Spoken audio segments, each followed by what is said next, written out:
Good evening, ladies and gentlemen. Welcome to this evening's semi-final debate. My name is Bella and I am the chair of this debate. The timekeeper is Sahil. This debate will be judged by a panel of 3 adjudicators who are Mr. Morton, Miss Hale and Miss Bandry.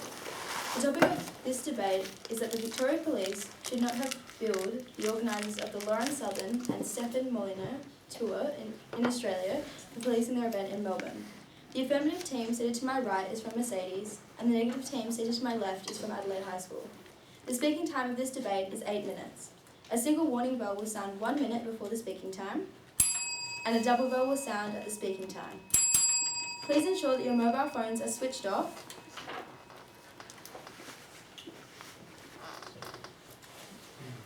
I declare this debate open and call upon the first affirmative speaker, Henry Cameron.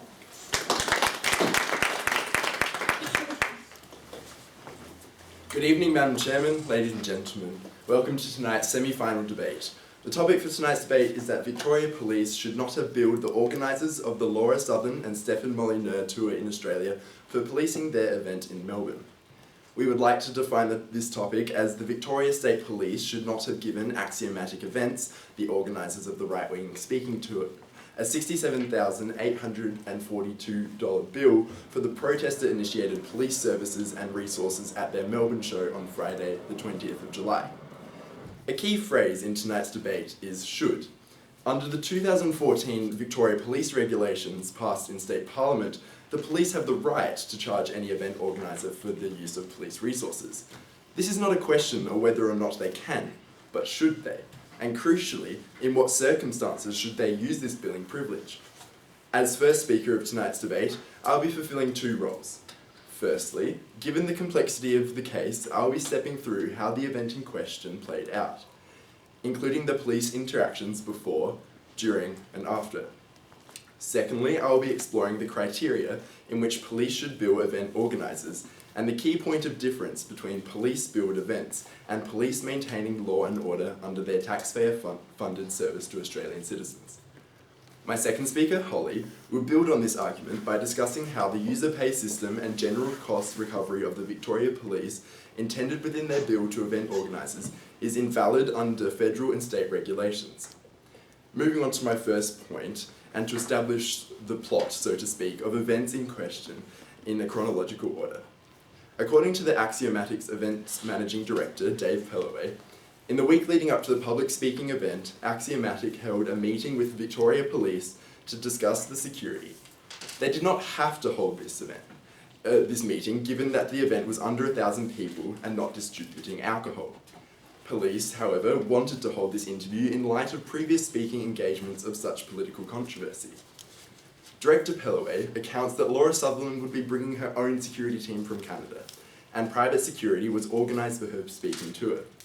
2 days prior to the speaking event, Axiomatic Events was handed a $67,842 bill in advance from Victoria Police as they anticipated backlash from protesters, keeping in mind that this police presence in a billed manner had not been agreed to by Axiomatic Events, nor should Axiomatic Events need to pay police for the possibility of people that are not actually associated with the Laura Southern talks cause a disturbance outside. On Friday the 20th of July, at the La Mirage Reception and Convention Centre in Somerton, Axiomatic were opening the Laura Southern and Stefan Molyneux live event. Having gotten word of the meeting place and time, a number of protesters were organised by the Victorian Socialists and the Yelling at Racist Dogs group to confront those attending the all-ages event. Ticket holders were confronted by such resistance at the Convention Centre in Somerton. 100 protesters surrounded the buses, blocked the Hume Highway, forcing the traffic to be diverted. The protesters were met with 500 mounted and riot police who attempted to move the protesters back. This resulted in property damage and further harassment towards the attendees. Victoria Police discussed at a press conference on the following day that police were deployed to the event and they had witnessed rocks being thrown, numerous counts of assault, weapon seizure and arrests. To directly quote Commander Hanson of the Northwest Metro Victoria Police, "We were very disappointed with the behaviour of the demonstrators. Their actions put the lives of the public and the lives of the police at risk. There were no police resources specifically provided to Laura Southern. There were only resources provided to the protest activity.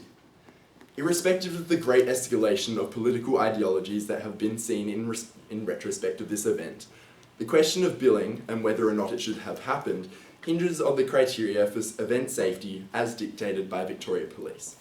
Now that you all have some background, I will move on to my more argumentative matter, that police were logistically and legally unnecessary and therefore responded on their own merit to a separate organised event. So, ladies and gentlemen, the police have a variety of roles within our society, as I'm sure you know. However, what it fundamentally comes down to is maintaining law and order. Police presence at events can be categorised in two ways. A, police can be hired with a contractual fee signed and agreed upon prior to the commercial event. In this manner, police act in a working relationship with event organisers to provide support for event security. Or B, police respond to an emergency, a breach of security or threat to safety, in which case police are paid for by the taxpayers as delegated in the national budget.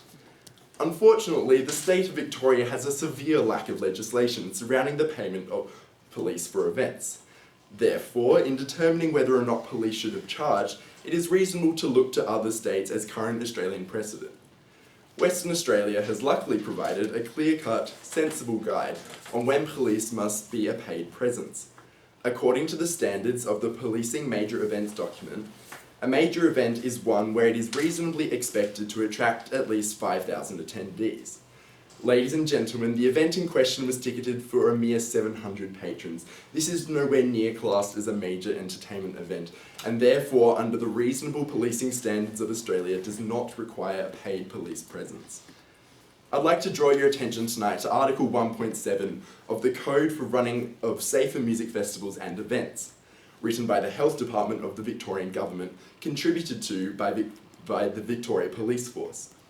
This code dictates that to run a safe event where no paid police presence is necessary, the event organisers must 1. Have a close working relationship between security personnel and police, 2. Notify the officer in charge of the local police station of its location and number of people attending, and 3. Allow police access to relevant contact names and numbers, including designated event managers. Ladies and gentlemen, all of these criteria were indeed met by Axiomatic Events Company. Therefore, Lauren Southern and Stefan Molyneux should not, by the very guidelines written by Victoria Police, need private police presence. The same document continues by stating, similar to that of Western Australia, for larger events over 5,000 patrons, Victoria Police will attend on a fee-for-service basis. As already established, this was not a large event that remotely comes close to the unruly scale of 5,000 people. So what did the private security hired by Axiomatic Events consist of? The Laura Southern and Stefan Molyneux tour is an orderly, sit-down Q&A speakers panel. It is all ages and no alcohol was to be served. Axiomatic provided appropriate private security that would be standard for events of this nature, and had a subsequent contract with a third party to ensure the safety of their patrons. This was in conjunction to Southern's own security team from Canada. Police were not legally required, nor were they logistically required. So why did police come and, more importantly, give the bill of $68,000? Well, ladies and gentlemen, the police were basing their fee and insisted presence on the prediction that a second event, the protesters, would occur. It is therefore clear that the police are billing Axiomatic Events for a separate organised protest for which they had no association. So who were the individuals blocking the highway? They were the protesters outside and across the street. Who did police interact with? The protesters. Who did the police arrest? The protesters. The police are thereby acting under what I previously explained as the secondary category of police presence, that being a response to an emergency or breach in security, and therefore paid by taxpayers as delegated in the national budget. And in the spirit of police duties and service, this was an inappropriate billing. Thank you.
I call upon the first negative speaker, Kati.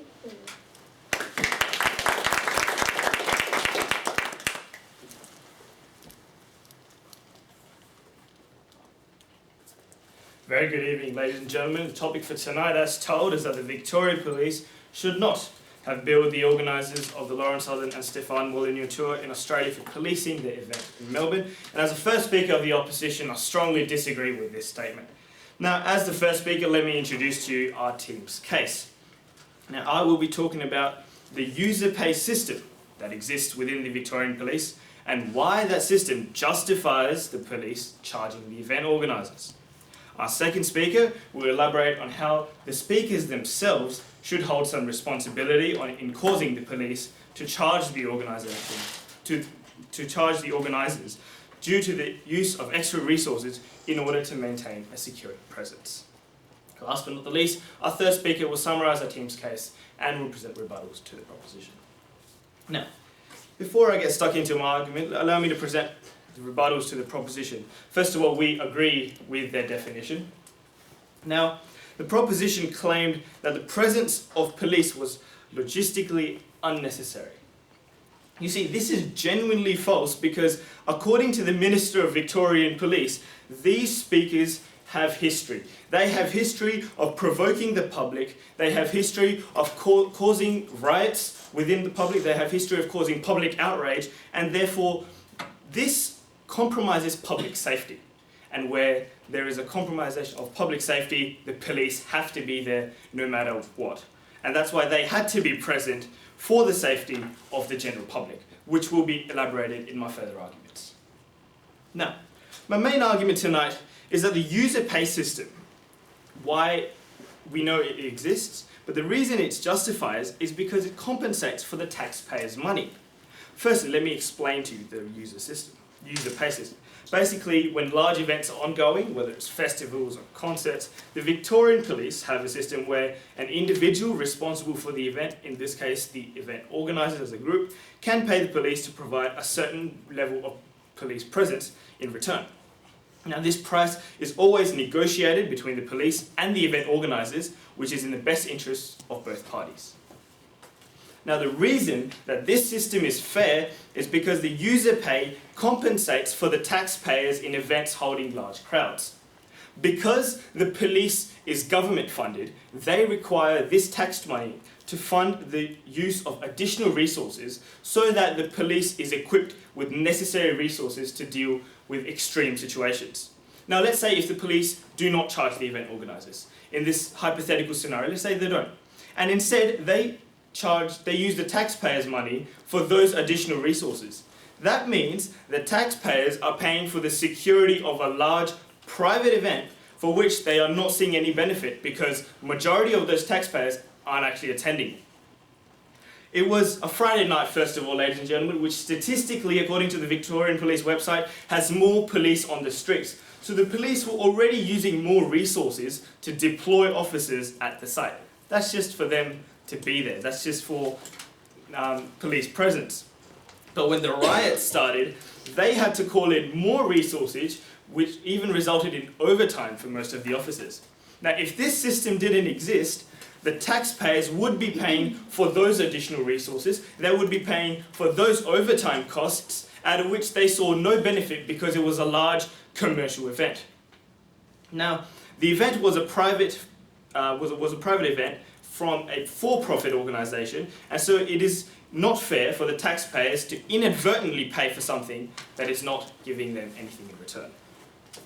Now, an example where the user pay system is justified is a Coldplay concert that happened a few years ago in New South Wales, and which also had police present. Now, the police were paid a total of $30,000 by the event organisers to provide the presence of police security and to ensure public safety, as well as that money was also used to fund the additional resources that would have resulted for any extreme situation that could have happened, but instead didn't, fortunately.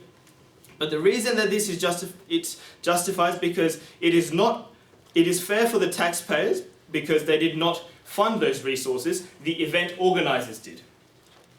Now, the proposition may come up and say that technically even the people that paid to watch these two speakers talk were also taxpayers.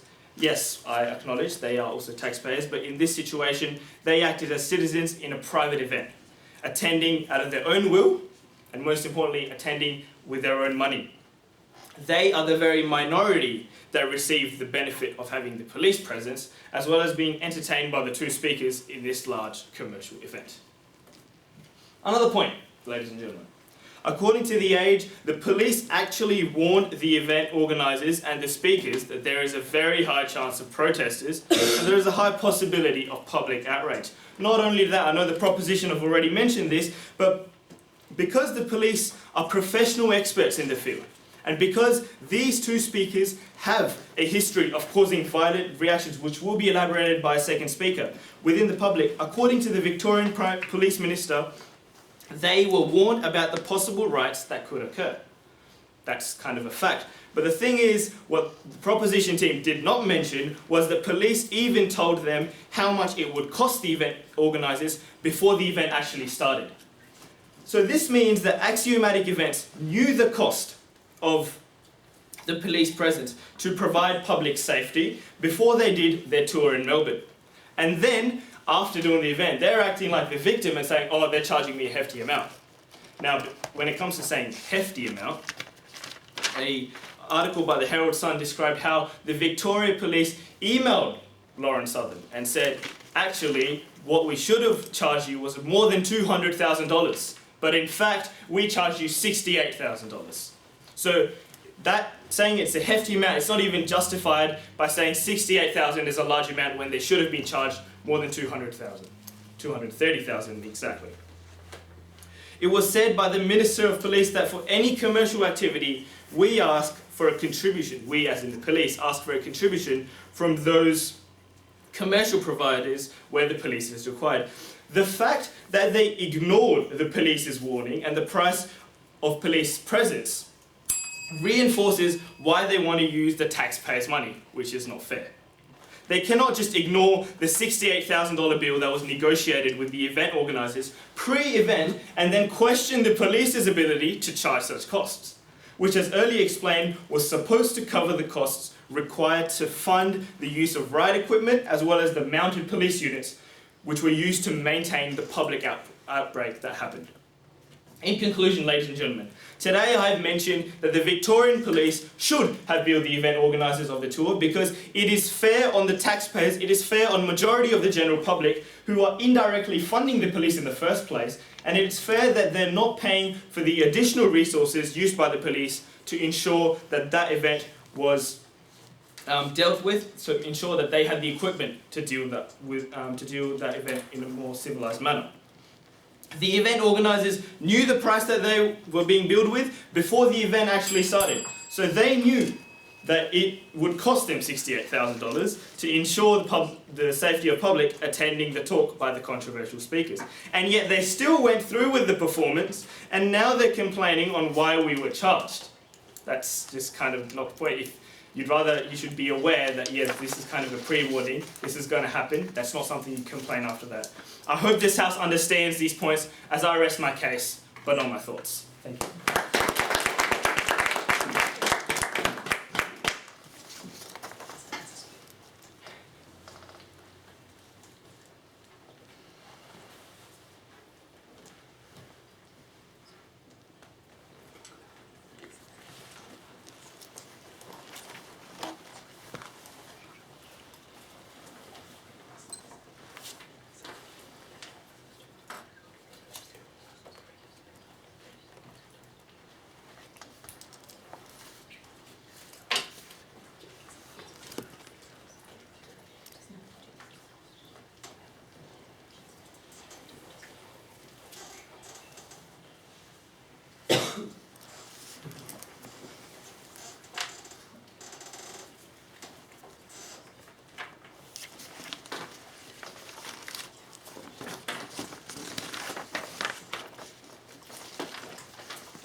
call upon the second affirmative speaker, Holly Cook.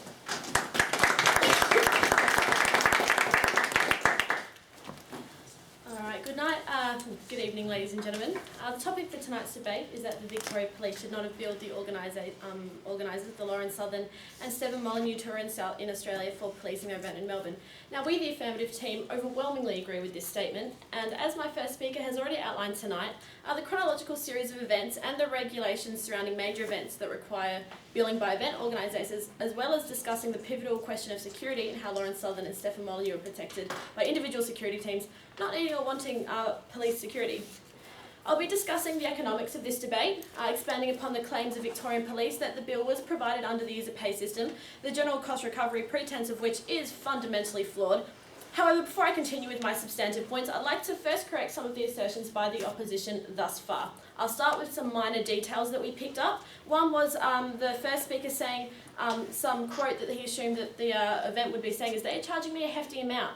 Now, it doesn't, just want to clarify, it doesn't matter about price or colourful distraction. This debate is about the principle that the billing shouldn't have occurred. Another point that I wanted to make was that the affirmative speaker said they were logistically unnecessary, the police were logistically unnecessary for the event. They were, however, necessary for the protesters happening outside, which was independent of the event itself. The opposition has also dramatised the event. We need to remember this event was for 700 people. The bill was given to the event organisers only 2 days before. They cooperated with police advice with hiring private security while they were still in cans. When you're handed a $68,000 fine 2 days before you're meant to deal with an event, what real changes did the police expect the event organisers to be able to implement other than to just merely fine them without any real solutions to the problem? I also wanted to point out that the opposition has falsely characterised the user pay system, but I will be correcting this in my speech shortly coming. About the speakers being controversial. So under acknowledgement of their controversy, they can cause due steps were taken to reduce the prospects of protesting, and this was seen in the secret venue and the hiring of private security. And one last thing I wanted to address, the first speaker said it's not fair to taxpayers to be paying for this.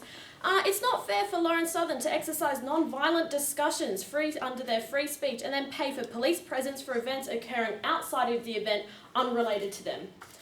Alright, so to resume the argumentative matter of the affirmative, I'd like to first discuss the system behind Victorian Police's wrongfully assigned bill. Firstly, it is under the 2014 Victoria Police regulations passed in State Parliament, Victorian Police have the right to charge any event organiser for the use of police resources. Now, whilst this fact alone is curiously unjustified and ignorant to the role of police as a taxpayer-funded, government-run entity to ensure the safety and security of the public, it was reiterated by Police Minister Lisa Neville in an interview with Radio 3AW. Any commercial activity, we ask for a contribution from those commercial providers where police are required. Irrespective of the gross exaggeration that $68,000 is in any way a contribution, there are immense disparities in the implementation of the user pay system in writing versus in practice, and the incident of the Lauren Southern and Stefan Molyneux event being billed is just the latest example of this wrongly implemented cost recovery system. As of 2013, the Victorian Police, as part of a Federal Department of Treasury initiative, introduced the user pay system as a cost recovery mechanism for events that take advantage of public resources for private gain. As stipulated by the Victorian Government Commissioner for Better Regulation website, the Victorian Police mission is to provide a safe, secure and orderly society by serving the community and the law in order to preserve the peace and help those in need of assistance. Now, continuing this direct quote, only a small portion of Victoria Police services, however, are subject to user charges. Demonstrations, public protests and rallies are just three of the events that fall outside of the cost recovery guidelines. By these very federal guidelines, any protests, including peaceful turned violent protests that occurred outside of the Lauren Southern and Stefan Molyneux speaking event on Friday 20th of July. So not only were the policing resources summoned to the speaking event, called in response to the protests as stipulated by my first speaker and Commander Hanson of North West Metro Victoria Police in his press conference, at which he stated, there were resources allocated to the event and to the protest activity, but the billing by police by such resources would be inappropriate, full stop, as defined by these regulations. Historically supporting the widely acknowledged injustice of billing the organisers of an event that has protests occur at the location, controversial commentator Milo Yiannopoulos was given a $50,000 bill for his Melbourne event by Victorian Police that the organising company and promoter Damien Costas has still refused to pay on the grounds of perfect legitimacy of the event being held, and the police interference to protect the community from violence of the protesters was not affiliated or fault of the event organisers. Going back to my rebuttal to the point saying that, and as my first speaker Henry's pointed out, that the independence must be stressed of the event itself and the protests happening outside, and this needs to be reflected even in this wrongful billing process. So in acknowledgement that the police resources were used to address the violence that broke out from the peaceful protests, the only legally applicable form of cost recovery would occur in penalties for the perpetrators of the violence. Ladies and gentlemen, under Victorian road law, the aggregate fiscal penalty for walking onto a main road with disregard for traffic incurs a $230 on the spot fine. Property damage under $100,000 in value must be paid back by the guilty perpetrator, and the minimum fine for a minor assault under the Australian criminal law is a $2,000 fine and at least 3 months imprisonment. So, all of these monetary bills align with incidents that occurred on the night in question and required police to address. Unsurprisingly, nowhere under state or federal law is there fines for hosting or organising speaking events, and at its core, that's what Lauren Southern and Stefan Molyneux speaking tour was for a group of 700 people. Once again, it is just the separation of the speaking event inside the centre and the events that took place outside to which the police responded is the definitive line in responsibility and thus the consequence of the bill. Axiomatic events were responsible for the aspects under their control, which were the attendees and the speaking engagement itself, to provide them with the bill for the police that were there to prevent violent clashes from breaking out, and witness the traffic interference, property damage and assaults should not logically charge the entertainment company for the actions of other individuals. So, in conclusion, ladies and gentlemen, we cannot dutifully or correctly oblige by the billing of Victoria Police of axiomatic events as the organising body for Lauren Southern and Stefan Molyneux speaking event in Melbourne. Under federal and state guidelines, regulate the regulations of the 68. Sorry, let me start again.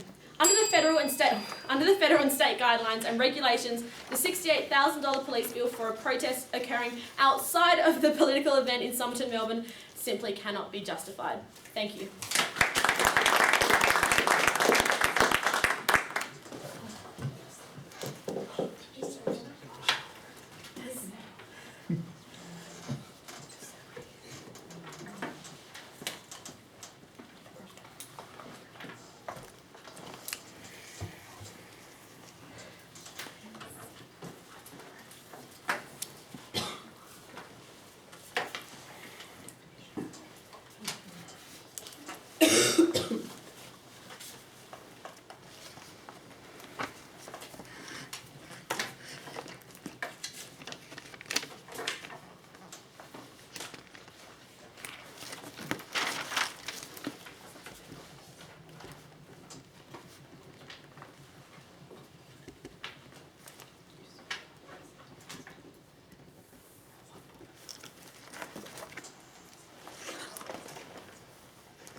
I call upon the second negative speaker, Miles Gresham. No. No? Oh, oops. My bad. Dion.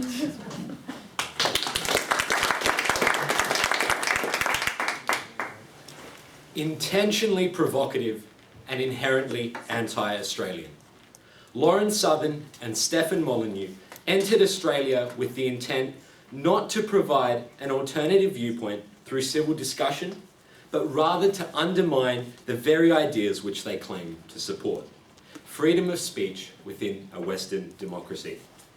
Madam Chairman, ladies and gentlemen, good evening.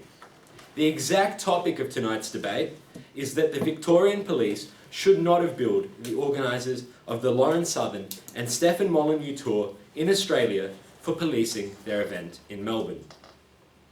As the negative team, we strongly believe that this statement is false.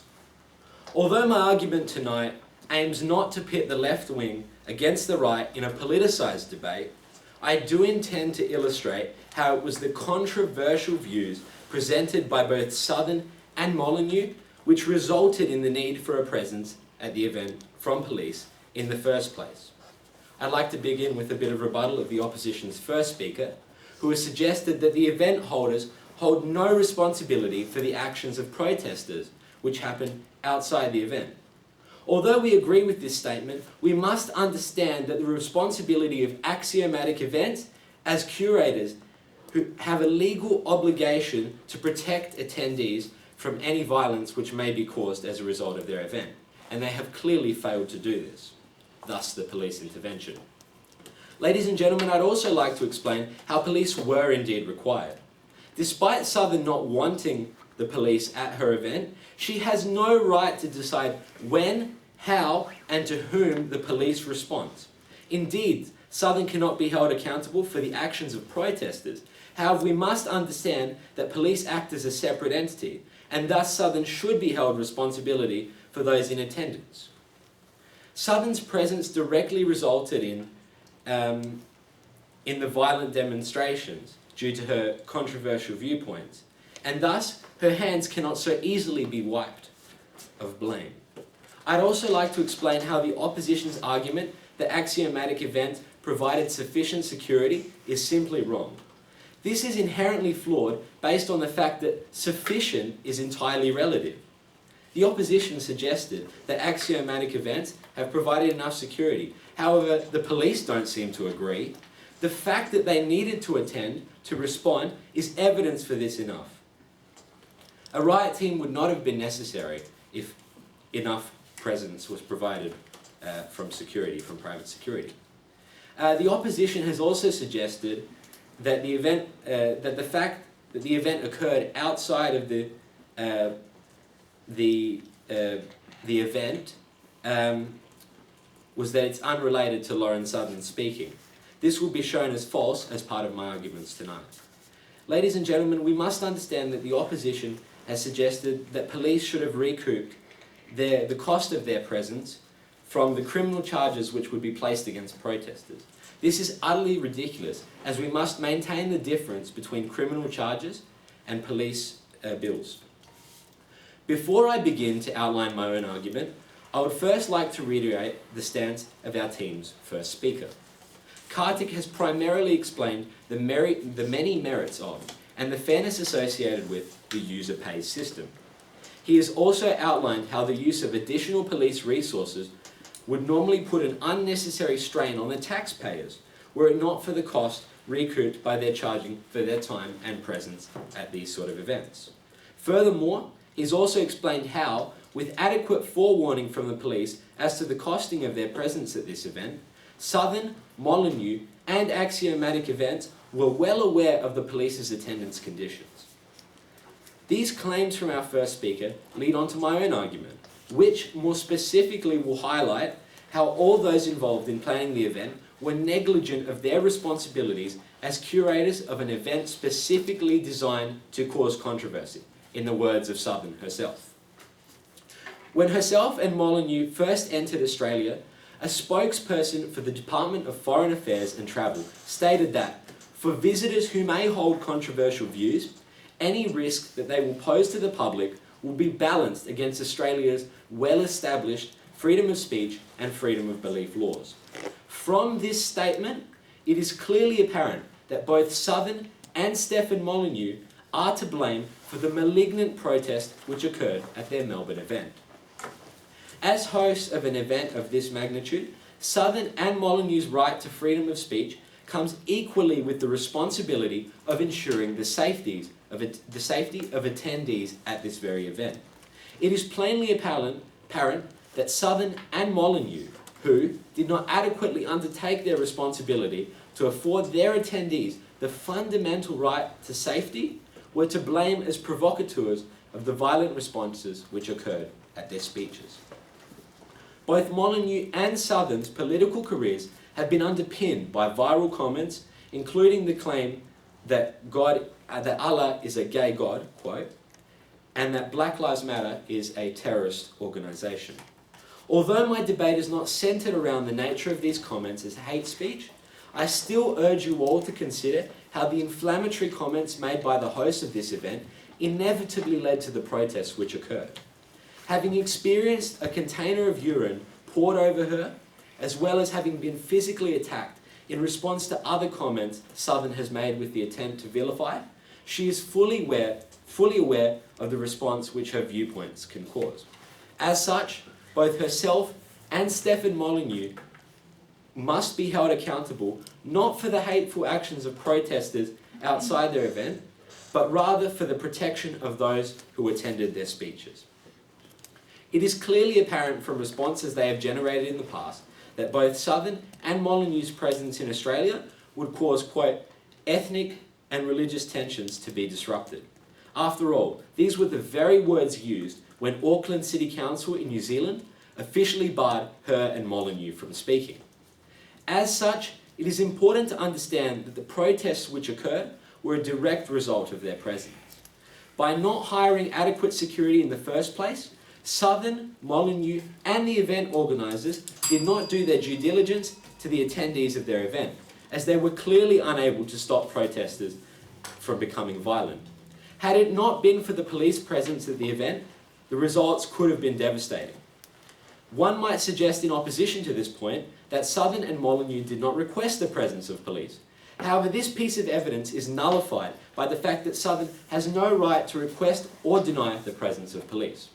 First and foremost, the police act with the primary aim of protecting the general public, and if they feel the safety of the people is compromised, they are well within their legal right to attend and charge for their presence. As such, Southern's denial of their attendance holds no merit. Ladies and gentlemen, Lauren Southern and Stefan Molyneux's position as activists brings with it an inherent responsibility. A responsibility firstly to the people of Australia to not abuse the fundamental right to freedom of speech, and secondly, to ensure the safety of those who attend their events. As part of their tour to Australia, and more specifically Melbourne, Southern and Molyneux, through their comments and actions, have clearly failed to uphold these codes of practice. Thank you.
I call upon the third affirmative speaker, Claire Nowak.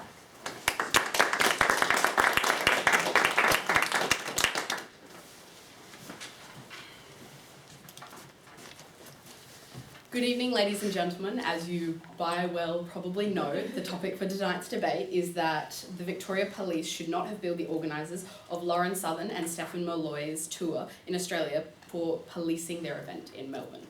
So as the third speaker tonight, it is my privilege to wrap up my team's case. However, before I leave you without a doubt knowing that they should not have been billed, I would just like to discuss some of the key arguments that have arisen tonight and correct some of the proposals made by the opposition. So tonight there seems to be two key points of contention raised by the opposition. And the first of that is the concept of the user pay system and how this was applicable to this case. And the second being the speaker responsibility in the case of Lauren Southern and Stefan Molyneux. However, just before I begin to deconstruct these two arguments, I would once again like to reiterate the series of events that occurred on this night, just to clarify some of the disparities that have been thrown back and forth tonight. So once again, the event in question happened on Friday, the 20th of July at the Somerton Convention Centre in Melbourne. There was 700 attendees in attendance. To ensure the protection of these attendees, there was private security hired for the event centre itself, for the inside, and Lauren Southern provided her own security team from Canada. The venue of the event was kept secret until 5:00 p.m. approximately on the day of the event as a reduction method for protests. And in regards to the mention of police interaction occurred approximately a week before the event, in which there was a meeting discussing the event's nature and the role of the organisers in what they would have to do. Then 48 hours, so 2 days before the particular Melbourne event, they were then sent the $68,000 bill for police services. So with this in mind, I would like to first deconstruct the first argument, which is the user pay system. So the first speaker of the opposition asserted that the user pay system deems it fair that the bill should have been given to Lauren Southern and the organisers of her event.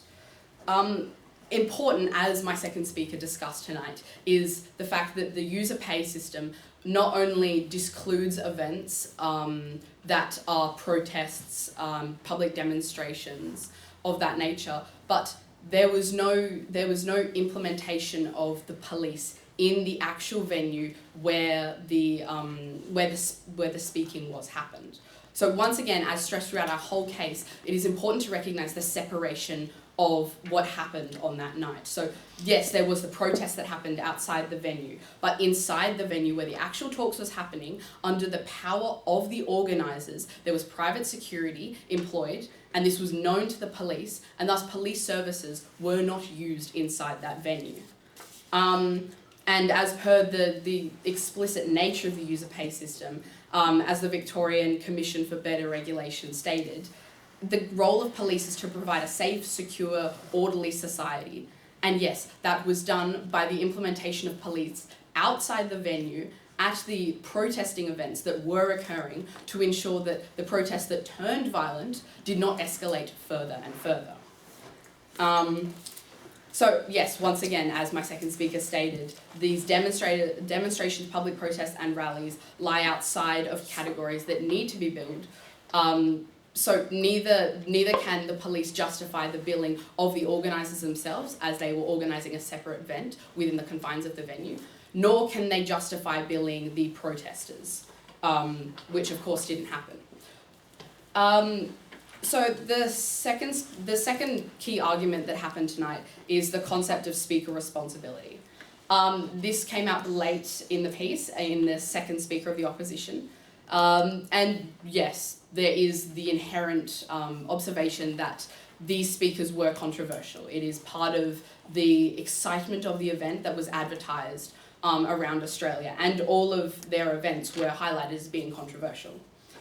But we have to once again return to the steps that the organisers took to ensure that this controversy didn't translate into violent threats against the well-being of the community and safety. And this was done through the implementation of a secret venue, of private security within the venue itself to protect the speakers and the attendees once in the venue, but also the cooperation with police in the lead up in ensuring that protests weren't the focus of the event. So the speakers. So yes, once again, it is the organisers' duty, and the opposition mentioned this tonight. The organisers had a legal obligation to protect and ensure the security of all attendees in the events, which 100% is absolutely true. And they fulfilled that legal obligation by employing private security inside the venue to ensure that all attendees, once they arrived and were inside the venue, were protected from any prospective violent protesting. In response to, so a larger part of this argument was characterised by the opposition as the public response, the controversy of these speakers relayed out onto the public. And simply put, we cannot find better words than quoting the Commander Henson of the Victorian Police himself in saying, "We were very disappointed with the behaviour of the demonstrators." In no way did the police say they were disappointed with the controversy of the speakers on the night. In no way did they say they were disappointed with the organisers for not ensuring security of the general venue or providing private security for a prospective protest that might have occurred outside, which it did. They highlighted this disappointment in the protests themselves, which again is doing what the police are meant to do, provide security and safety to the wider public and wider audience. I would like to just finish up with a few assorted claims that have been made throughout tonight. So the first opposition speaker cited a reference of a Coldplay concert in which $30,000 was charged by the police. We would like to remind the audience that in attendance of this Coldplay concert was 50,000 ticket-paying fans. So this has to be characterised as a major event as opposed to this 700-person speaking panel.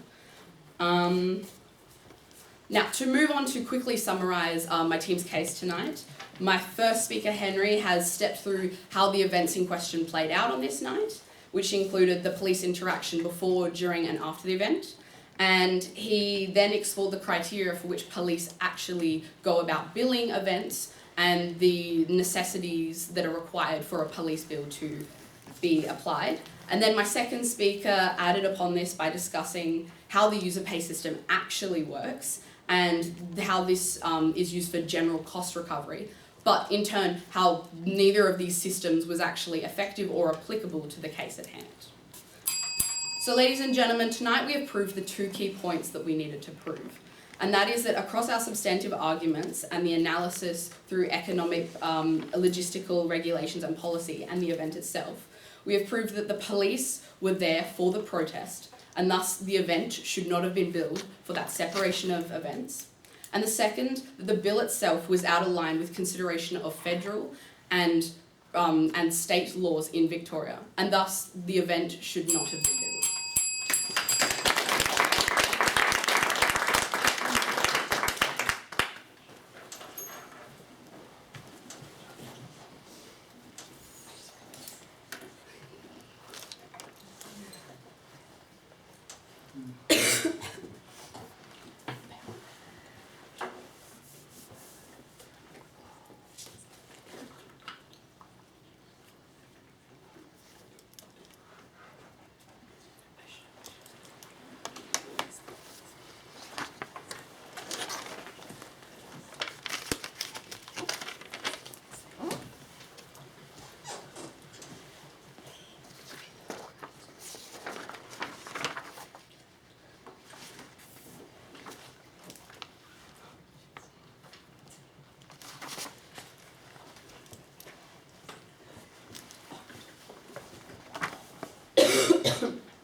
I call upon the third negative speaker, Molyneux.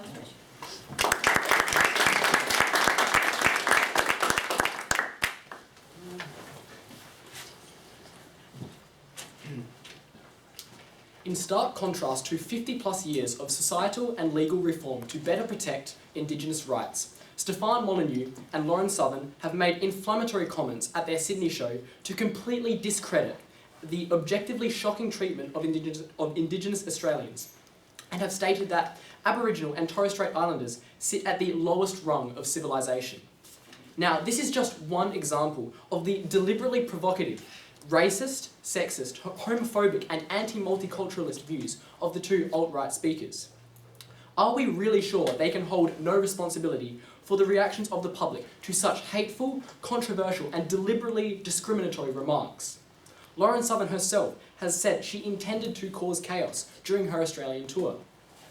The speakers do not promote healthy debate on legitimate issues, but rather incite radical response to radical views. Good evening, Madam Chairman, ladies and gentlemen. We, as the negative team, confidently believe that the Victoria Police should absolutely have billed the organisers of the Lauren Southern and Stefan Molyneux tour in Australia for policing their event in Melbourne. Now, the first affirmative speaker has claimed that the police were not asked to be at the event and so the organisers should not have to pay. However, we believe this notion is ludicrous. Based on the history of protests that to occur at previous events such as this, a police presence is obviously necessary to protect public safety, and the organisers do not get to determine this. What did occur was a negotiation between the police and the organisers to assess the police resources required to provide security, and the police would have a much greater understanding of what constitutes as adequate resources to provide for the security. Based on the expectation that protests would occur, the organisers failed to employ adequate security so that the safety of their attendees was protected, and therefore the police became responsible for their safety, as they have the legal responsibility to intervene. In this way, the police became technically the private security of the event. Now, the affirmative team has claimed that the police were present for public security and should be funded by the taxpayers rather than the event organisers. However, we disagree with this statement, as this notion would not provide any remuneration for the presence of police to enforce security at this private commercial event. Had this event been publicly funded or run by the government, then it would be expected that the taxpayers would fund the security as such events are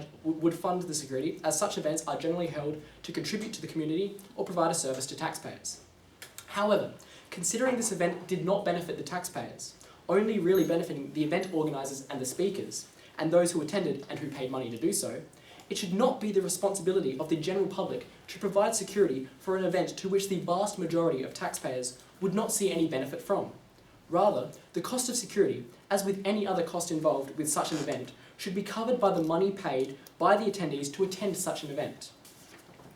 The first affirmative speaker has argued that this bill is a form of victim blaming in that the event organisers were not responsible for the protests. We disagree with this statement. A key point is that the police, after a period of compulsory negotiation with the organisers to determine adequate police resources, billed the organisers prior to the event occurring. This means that the organisers knew exactly what the cost of police providing security to their event would be, and so they could have taken measures to ensure that they would be able to cover this cost, such as raising ticket prices, changing times or venues, or even cancelling their event. They chose not to, and it is only after the event occurred that they decided to cause a stir about this. Additionally, in this circumstance, the police aren't determining whether either party, the event organisers and the speakers, or the protesters, were in the wrong. They are present to enforce public safety. They are simply billing the event organisers for the cost of their service at the event. It is the role of the insurance companies or the courts to determine who was actually at fault, if, for example, the organisers decided to sue the protesters for the cost of police resources. So, the police had not actually determined whether either party was the victim, as this was not their role, unless one party did commit a criminal offence. The police were not blaming the organisers for the actions of the protesters, but they were holding the organisers accountable for the security at that event. We argued that the event organisers and the speakers must admit responsibility for the response of the public to their outrageously provocative comments, and the police response was not only adequate and necessary, but expected but also expected given the history of protests and similar events such as these. The police responded, as they must, with the resources they deemed necessary. The second affirmative speaker has argued that the police should not bill the event organisers because they had no role in the protests. The protests were independent of the event. However, a point of clarification is necessary here. The police billed the event organisers for the service they provided to police a private commercial event, and they would have prosecuted any protester who committed a criminal offence. One protester was indeed arrested. The distinction here is that the police are not claiming that the event organisers, Southern or Molyneux, committed a criminal offence and the bill is a criminal sanction. Rather, the police served two purposes at this event: to protect the public and maintain security, which is what they billed the organisers for, and to arrest any protester who committed a criminal offence, and whom they would then prosecute. The notion that the protests occurred independent of the event is completely false. Had the event simply not occurred, neither would the protests. Further, the police have an understanding of the history of protests at events similar to this. Southern was banned entry to the UK. She attended many progressive marches and functions to actively cause outrage in the attendees, such as Slut Walk or Gay Pride Parade. Her tour was cancelled in New Zealand and other events, and her other events and events hosted by similar controversial speakers have also resulted in protests against the speakers. Based on this track record and their deliberately provocative and outrageous remarks, which go against some of the fundamental building blocks of Australia's values, Southern, Molyneux and the organisers cannot abdicate all responsibility for public responses to their speech. These events are clearly not separate.